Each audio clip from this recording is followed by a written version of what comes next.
여러분 안녕하세요. 반갑습니다. 하나바이블로 여러분 다시 만나 뵙게 돼서 기쁘게 생각합니다. 이번에는 하나바이블 제2과정 1학기, 구약으로 하자면 세 번째 학기에 대한 말씀을 드리게 되었습니다. 첫 번째 학기는 하나님 나라의 시작이었지요. 창세기부터 해서 하나님께서 주신 원복음, 노아 언약, 아브라함 언약, 그리고 오경의 내용들을 주로 살펴보았습니다. 지난번 두 번째 학기에서는요, 하나님 나라의 역사라고 해서 가나안 땅에 들어간 이후의 이야기들을 다윗 언약을 중심으로 해서 살펴보는 그런 시간들을 가졌습니다. 이번 학기에는 세 번째, 구약으로는 세 번째 학기가 되겠습니다. 제목은 하나님 나라의 확장이라고 이름을 붙여 보았습니다. 다윗 이후에 나타나는 구약 성경의 나머지 뒷부분이 되겠지요. 열왕기서부터 시작을 해서요, 시가서와 또 선지서까지 이어지는 주로 역사서 뒷부분과 시가서 부분을 주로 살펴보게 된다고 생각해 주시면 되겠습니다. 핵심은 이런 것입니다. 하나님께서 다윗에게 다윗 언약을 주셔서요, 다윗의 나라가 영원할 것이라는 그 뛰어난 하나님의 말씀, 약속을 주셨죠. 그런데 실제로 그 다윗의 나라가 어려움을 많이 겪었고 백성들이 불순종했고, 그래서 역사적으로 볼 때 그 나라가 멸망하는 그런 역사의 흐름을 이어갔습니다. 그러니까 백성들은 불순종했고 사람은 실패한 것으로 여겨졌다는 거죠. 그렇지만 우리 하나님께서는 신실하시고 또 자비로우시고 은혜로우셔서 사람의 실패들 가운데서도 하나님의 역사들을 계속 일구어 내셨습니다. 그리고 그런 하나님의 일구어 내시는 역사들 속에서 오히려 장차 오시게 될 예수님, 그리고 그 예수님을 통해서 참으로 이루어지게 될 진정한 하나님의 나라의 모습이 오히려 더 선명하고 또렷하고 구체적이고 세밀하게 보여지게 되었다는 거예요. 사람은 실패하나 하나님은 주님의 일을 계속해 나가셨고, 그리고 그것을 통해서 하나님 나라가 더 또렷하게 보여지게 되었다. 이것이 우리가 이번 3학기, 2과정 1학기에서 하나님 나라의 확장이라는 타이틀로 핵심을 잡게 된 그런 이유입니다. 하나님은 어떤 분이신가, 하나님의 나라는 어떤 곳인가라는 이 큰 흐름을 살펴보시면서 이번 3학기 내용 여러분께서 들어주시면 좋겠습니다. 이런 모든 이제 구약 3학기의 내용들은 장차 우리가 그 다음에 신약으로 넘어가게 됐을 때 그 신약에서 예수님께서 오셔서 이 모든 내용들을 이루고 성취하시며 교회로 또 교회의 정체성과 사명으로 이어지게 되는 그런 흐름이 되는 거거든요. 이런 전체적인 내용을 생각하시면서 우리 한과 한과 살펴가 보도록 하시겠습니다. 자, 2과정 1학기의 제1단원이 되겠습니다. 하나님이 지켜내시는 하나님 나라라는 주제를 가지고 저희가 살펴보려고 합니다.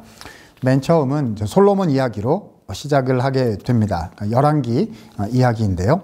자, 첫 번째 과는 참된 지혜를 주시는 하나님이라고 해서 열왕기상 3장의 내용이 되겠습니다. 사실 이 스토리는 우리가 익히 알고 있는 그런 이야기죠. 솔로몬이 왕이 되어서 하나님께 지혜를 구했다. 다른 것 구할 수 있었겠지만 부나 명예나 이런 거 구하지 않았고 지혜를 구했다. 그래서 솔로몬이 당대의 가장 지혜로운 왕이 되었다. 우리가 너무 잘 알고 있는 이야기입니다. 그래서 아기가 진짜 엄마가 누구냐라는 그런 이제 분쟁이 생겼을 때 솔로몬이 참 엄마를 가려냈다라는 유명한 스토리가 또 이어지기도 하지요. 근데 여기서 핵심 포인트는요, 솔로몬이 이렇게 머리가 빨리 잘 돌아가는 그런 생각하는 스킬이 뛰어난 그런 세상적인 의미에서의 지혜를 가지게 되었다는 뜻은 아닙니다. 여기서 나타나는 지혜는요, 하나님 나라의 통치를 하나님 나라의 능력으로 구현하게 해달라라는 데 핵심 포인트가 있는 것이거든요. 재판이란, 이스라엘 나라에서 재판이란 하나님의 통치가 이루어지는 현장이에요. 그러니까 하나님의 뜻을 듣고 하나님의 뜻을 분별하게 해 주십시오. 제가 제 힘으로 이 하나님 나라의 왕국의 이 왕권을 위탁받은 왕 노릇을 내 힘으로 할 수가 없습니다. 이것이 솔로몬이 하나님께서 주시는 지혜를 달라고 했던 핵심 사항이 되겠습니다. 저희가 지난 학기에 잠언에 대해서 잠언 9장에서도 생각한 바 있는데요. 지혜의 출발점, 근본은 하나님을 경외하는 것, 하나님을 두려워하는 것이죠. 바로 솔로몬이 했던 이야기 아니겠습니까? 그래서 하나님의 말씀을 듣고 하나님의 율법에 순종하고 그리고 주님이 주시는 능력으로 하나님의 뜻을 분별하는 것, 그것이 하나님 나라, 우리 전체 주제잖아요. 하나님 나라를 이스라엘 왕국 가운데 이루는 가장 중요한 방법이었던 거지요. 그래서 요 첫 번째 왕상 3장의 내용을 그런 측면에서 여러분께서 이해해 주시면 좋겠습니다. 우리도 하나님께 참된 지혜를 달라고 간구해야 할 것이고요. 그렇게 될 때 우리도 하나님의 나라를 이루어 나가는 하나님께서 쓰시는 주님의 일꾼들로 살아갈 수가 있게 될 것입니다. 두 번째 건은요, 여왕상, 열왕기상 11장에 나오는 사건입니다. 이 사건은 솔로몬의 인생의 후반부를 다루고 있는 그런 얘기가 되겠습니다. 처음에 이렇게 하나님께 지혜를 달라고 간구하면서 시작했던 솔로몬 왕은요, 이 통치하는 기간이 지나갈수록 후반기로 가게 될수록 점점 더 타락을 해서 우상 숭배에 빠지게 되고 말았습니다. 하나님이 여러 번 나타나셔서 그에게 경고하셨지만은요, 그렇지만 결국 그는 많은 이방 여인을 아내로 맞이하게 됐고, 그래서 그들을 위해서 예루살렘에 많은 우상을 숭배하는 그런 잘못된 행위들을 일으키고 말았죠. 그래서 하나님께서는 결국 그에 대해서 심판하시겠다고 말씀을 하시게 됩니다. 그래서 결국은 이 솔로몬에게 한 지파를 남겨주시고 나머지 지파들은 이제 떼서 다른 사람 여로보암을 주시게 되고요. 그래서 솔로몬 이후에 북왕국과 남왕국이라는 남북왕국으로 두 왕국으로 갈리게 되는 일들이 일어나게 됩니다. 우리가 흔히 이 사건을요, 솔로몬이 하나님을 제대로 섬기지 않아서 심판받은 사건이다 라고만 생각하는 그런 부분이 사실 많이 있어 왔는데요. 핵심은 우리가 하나를 더 짚어야 완성이 됩니다.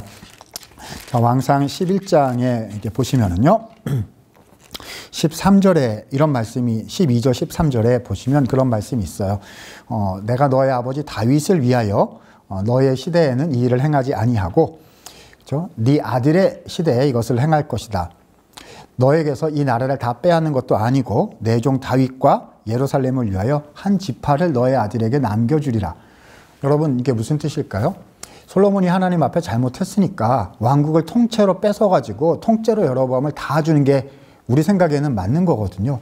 근데 하나님은 그렇게 하지를 않으시고 다윗 때문에, 솔로몬의 아버지 다윗, 이거는 하나님께서 다윗에게 주신 뭘까요? 그렇죠. 다윗 언약요. 우리가 1과정 2학기, 지난번 구약 2학기에서 저희가 그렇게 열심히 봤던 그 다윗 언약 때문에 그런 겁니다. 너의 후손이 잘못할지라도 내가 버리지 않을 것이고 오히려 채찍과 막대기로 빚고 양육해서 회복시켜서 반드시 쓰고야 말겠다라는 하나님의 약속이 그 다윗에게 주신 언약 안에 들어 있었거든요. 하나님은 그 다윗 언약을 기억하셨던 거지요. 여러분, 우리 두 번째 과 왕상 11장의 내용이 그래서 중요합니다. 인간은 배반하지만 하나님은 여전히 신실하시다라는 사실을 너무 잘 보여주고 있기 때문이지요. 여러분, 기억해 주세요. 인간은 실패하고 배반하지만 하나님은 신실하시다. 우리가 창세기부터 쭉 보아온 바로 그 흐름인 거지요. 그 주님의 어떠하심, 주님의 신실하심이, 사람의 실패를 넘어서는 이 주님의 신실하심이 이 제2과 그러니까 분열왕국사 이후로 계속해서 흐름이 이어지게 되고, 우리가 이런 시각에서 왕국 역사를, 분열왕국, 두 왕국 역사죠, 읽어나가야 한다는 사실을 여러분 꼭 기억해 주시면 좋겠습니다. 하나님의 신실하심을 기억하고 우리도 하나님께 신실한 사람이 되자. 하나님이 신실하심으로 우리도 신실한 사람이 되자. 이러한 메시지를 우리 이과는 전해주고 있는 것입니다. 세 번째 과로 가보도록 하겠습니다. 자, 세 번째와 네 번째 과는요, 우리가 잘 알고 있는 선지자 엘리야에 관해서 생각해보는 두 가지 스토리가 되겠습니다. 자, 3과는 열왕기상 18장의 이야기입니다. 갈멜산 위에서 이 선지자 엘리야와 이방 선지자들이 대결을 벌이는 그런 유명한 장면인 것이죠. 자, 엘리야는 북왕국의 이스라엘의 선지자였어요. 그리고 그 북왕국은 아합 왕 때에 정말 극심한 우상 숭배를 저지르게 되죠. 자, 그런데 그 바알신, 아세라신 이런 우상신을 그때 북왕국 아합 왕과 또 그 백성들이 이제 섬겼거든요. 근데 바알신과 이 아세라신, 특히 바알신은요, 풍요의 신입니다. 그래서 땅에 비를 내리는 신이에요. 구름을 몰고 오고요, 비를 내리고, 그래서 번개, 우박, 그러니까 불도 내리는 거죠. 자, 이런 하늘에서 뭔가 내리는, 그래서 비가 오니까 농사가 잘 되게 하는 풍요의 신이 바로 바알신이었던 거예요. 자, 그래서 엘리야는 이렇게 대결을 하게 되는 거죠. 하늘에서 불을 내리는 신이 참신이다. 뭘 보여주는 거죠? 이스라엘에게, 언약 백성에게 복을 주시고 공급하시고 풍요함을 허락하시는 진짜 신은 바알이 아니라 하나님 분이라는 겁니다. 그래서 그들은 대결을 벌이게 되었고요. 우리가 본문 읽어보면 잘 아실 수 있는 것처럼 우상을 섬기던 이방 선지자들은요, 몸에 뭐 자해를 하고 뭐 이렇게 그런 걸 해가면서까지 기도를 했지만은 불이 내려오질 않았죠. 그렇지만 엘리야가 기도를 했을 때 하나님께서 응답하셔서 하늘에서 불을 내려주셨고, 그래서 제단의 제물을 다 태워주셨습니다. 그러니까 불을 내리는 참신은 이스라엘의 여호와 하나님 한 분뿐이라는 걸 보여주신 거죠. 뿐만 아닙니다. 그리고 나서 엘리야가 기도를 하자 3년 반 동안 오지 않았던 비가 또 오게 됩니다. 구름이 몰려와가지고 비가 내리게 되거든요. 그러니까 불을 내리고 구름을 몰려오고 비를 내리게 하는 그런 신은 이스라엘의 여호와 한 분뿐이라는 것을 엘리야는 이스라엘 사람들에게 알려주었던 것이지요. 우리가 세상을 살아갈 때 여러 가지 우상들을 보게 돼요. 우리한테 도움이 되고 나한테 꼭 필요한 것들을 공급해 줄 것 같은, 모두가 다 그 길을 가고 있는, 그걸 신뢰하고자 하는 그런 우상들을 만나게 됩니다. 그러나 우리는 그 우상들이 우리의 인생을 주관하고 또 우리에게 필요한 것들을 공급하는 그런 신이 아니라는 사실을 기억을 해야 하는 거죠. 참신은 우리 성경 말씀이 알려주시는 이스라엘의 여호와 하나님 한 분뿐이신 것을 우리가 오늘 엘리야의 스토리를 통해서 배웠으면 하는 것입니다. 그 다음 네 번째 과로 가보도록 하겠습니다. 자, 세 번째 거가 열왕기상 18장 엘리야가 승리한 스토리였다면은요, 그 다음 과인 이제 4과는 열왕기상 19장 스토리가 되겠습니다. 이 19과의 내용을 보면 굉장히 특이하다는 사실을 우리가 발견하게 되죠. 왜냐하면 앞장에서 위대한 승리를 거두었던 선지자 엘리야인데요. 그 아합 왕의 왕후였던 이세벨이라는 이방 출신 왕후죠. 그래서 우상을 대거 들여온 이제 그런 정말 그 주인공이라고 할 수 있는 정말 잘못된 악을 행했던 그런 왕비인데요. 이세벨이 엘리야를 위협을 하자 그냥 도망을 치게 됩니다. 그래서 40주야를 광야를 걸어가지고요, 저 밑에 있는 신의 산, 호렙산, 신의 산, 이제 같은 산이라고 되게 생각을 하는데요. 그 호렙산까지 내려가서 거기서 하나님을 만나려고 했다는 겁니다. 그래서 왜 엘리야가 거기까지 내려가서 하나님을 만나려고 했을까 하는 궁금증이 생겨나게 되는 그런 특이하고 특별한 본문이라고 할 수가 있겠죠. 왜 그럴까요? 그 갈멜산에서 하나님 불 주세요. 그러니까 불이 왔잖아요. 하나님 비 주세요. 그러니까 비가 왔잖아요. 엘리야 왕후가 좀 위협한다고선 치더라도 하나님 한 번 더, 하나님 one more time 이렇게 하면은 그냥 해결이 될 건데요. 굳이 40주야를 광야를 거쳐가지고 그 먼 호렙산까지 갈 필요가 있었을까요? 하는 생각이 들기 때문입니다. 자, 본문을 쭉 이제 읽어보게 되면은요, 호렙산의 당도에서 하나님께 기도했던 엘리야의 마음이 뭐였는지가 나타납니다. 자, 그 엘리야와 하나님의 대화가 두 번 사이클이 반복이 되는데요. 하나님께서 엘리야에게 물으셨어요. 엘리야야, 내가 어찌하여 여기에 있느냐? 왜 여기까지 왔냐고 물으시는 거죠. 우리 하나님은 다 아세요. 근데 물으세요. 그렇잖아요. 우리의 마음을 토해서 하나님 앞에 말씀을 드리라고 얘기해보라고 하시는 거 아니겠습니까? 말씀을 드립니다. 엘리야의 핵심 포인트는 이거였어요. 선지자가 많이 있었지만 다 죽었습니다. 그리고 저만 남았습니다. 이 엘리야의 간절한 고백이었던 거죠. 이스라엘을 회복을 시켜야 되는데 자기 혼자 남았는데 생명의 위협이 오니까 뭔가 대안을 찾으려고 하나님을 다시 찾아왔다는 겁니다. 여러분, 호렙산은 어떤 산이죠? 그 위대한 첫 번째 선지자였던, 이스라엘이 왕국화된 다음에 첫 번째 선지자였던 모세가요, 이스라엘 백성을 다 데리고 호렙산에서 하나님을 만났고 성막을 지었고 불기둥 구름기둥이 내려왔고요. 율법을 받았고요. 거기서 언약 백성이 됐어요. 그죠? 기억하실 겁니다. 지난 학기에 우리가 공부를 했었거든요.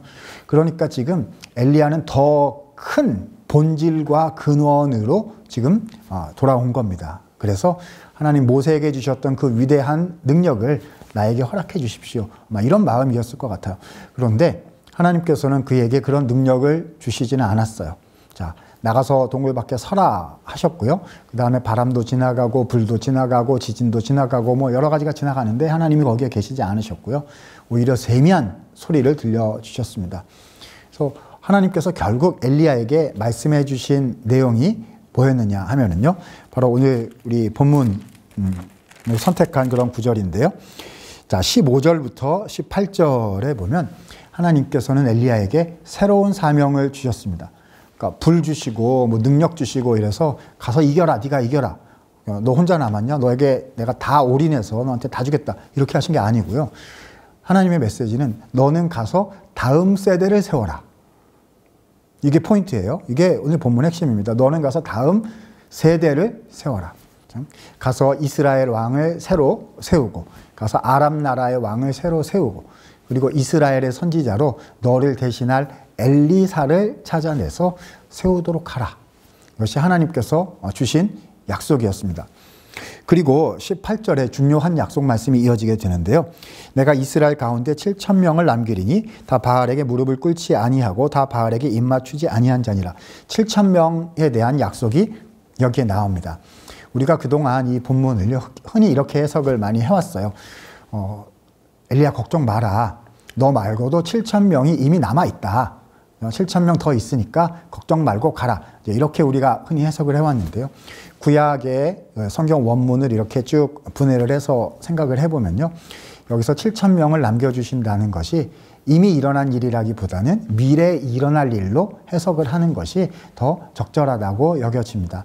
여러 영어 성경들도 보시면 미래형으로 번역이 되어 있는 것들 또 찾아보시는 경우들이 있으실 수 있을 거예요. 무슨 말이죠? 다음 세대를 네가 일으키면 엘리사를 찾아내어서 기름을 붓고 그를 훈련시키고 그를 세우면 그 다음 사람들을 통해서 7,000명이 일어나게 될 거다. 7,000명. 구약의 7은 완전 숫자 아니겠습니까? 하나님께서 엘리야에게 주셨던 명령은요. 엘리야 혼자 모든 하나님의 사명을 다 이루는 것이 아니라는 점이었죠. 오히려 엘리야가 더 힘써 사역을 해야 하는 그의 앞으로의 사역의 가장 중심이 되는 내용은 다음 세대를 일으키는 것이었습니다. 사랑하는 우리 선생님들께서 우리 집필하시고 또 우리 학생들을 가르치시고 또 우리 교환을 준비하시고 하시면서요. 하나님께서 내게 맡겨주신 이 영혼들이 7,000명이다. 내가 모든 것 다 이루지 못하고 나는 부족하고 연약하고 한계가 있고 그래서 엘리야의 마음이 내게 있지만 우리가 모든 걸 다 하지 못하지만은요. 그렇지만 주님께서 우리에게 주시는 말씀은 7,000명의 약속을 우리에게 주시니 우리가 가서 다음 세대를 일으키겠다라는 그 귀한 마음을 또 우리가 먼저 품어야 할 것 같습니다. 그래서 이 과의 적용은요. 나를 통해서 7,000명의 다음 세대가 일어날 수 있도록 믿음의 사람들을 세워나가자라는 것이고요. 이를 위해서 다음 세대를 교육하고 또 믿지 아니하는 분들에게 전도하고 또 그런 분들을 위해서 기도하고 그들을 도울 때 우리가 엘리야에게 주셨던 그 사명을 우리도 이루어낼 수 있겠다는 것입니다. 자, 여기까지 1단원에 대해서 말씀을 드렸습니다.